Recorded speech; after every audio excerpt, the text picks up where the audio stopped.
The Taliban showed off dozens of American-made armored vehicles along with newly seized weapons at victory celebrations in the southern Afghan city of Kandahar. In videos posted on social media, the Taliban paraded hardware left behind by both Afghan and U.S. forces after the withdrawal of the last American troops left Afghanistan in the grip of the militant group. Fighters waved white Taliban flags from Humvees and armored SUVs at the military parade, where many of the vehicles appeared in near-perfect condition. The Taliban also organized an air display with a recently seized Black Hawk helicopter flying past the militants along the road while also trailing a white Taliban flag. The parade came the day after video footage showed the militants making their way through an abandoned hangar in Kabul airport strewn with equipment the U.S. left behind. In one video, militants dressed in U.S.-style uniforms and holding U.S.-made weapons examined a CH-46C night helicopter parked inside a hangar. Taliban fighters were also seen posing for photographs while sitting in the cockpits of planes and helicopters that once belonged to the Afghan Air Force. They can inspect all they want, Kirby said. They can look at them, they can walk around, but they can't fly them. They can't operate them.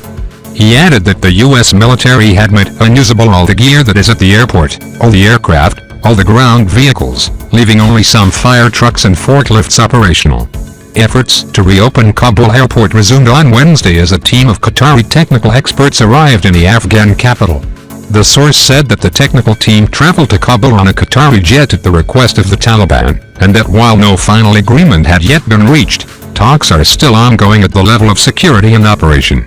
The objective is to resume flights in and out of Kabul for humanitarian assistance and freedom of movement in a safe and secure manner. Afghanistan is heavily reliant on foreign aid, and the World Health Organization and the United Nations Children's Fund (UNICEF) have already struggled to get critical food and medical supplies to the airport amid the mass evacuation operation. Even before the political upheaval of recent weeks, Afghanistan represented the world's third-largest humanitarian concern, with over 18 million people requiring assistance, according to UNICEF. But with no commercial aircraft currently permitted to land in Kabul, getting aid in will be difficult. Restarting commercial flights will also be crucial for people still wanting to leave the country but who did not make it onto military evacuation planes.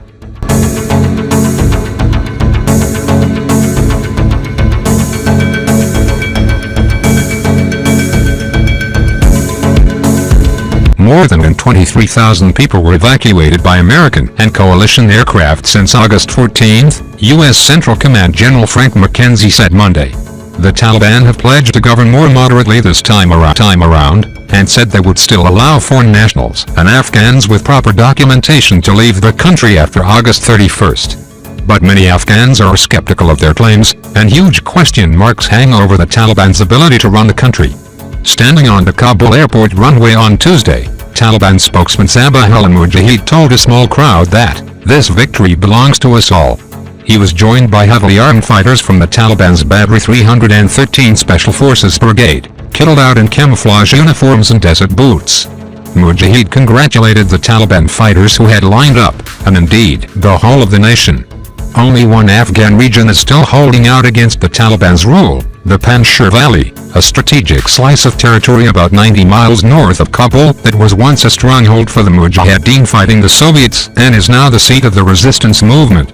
Ali Nazari, spokesperson for the anti-Taliban National Resistance Front (NRF) of Afghanistan, said Wednesday that NRF forces had inflicted heavy casualties on Taliban attackers attempting to fight their way into Panjshir via the Kandahar area, damaging the militant group's weaponry and sending them retreating.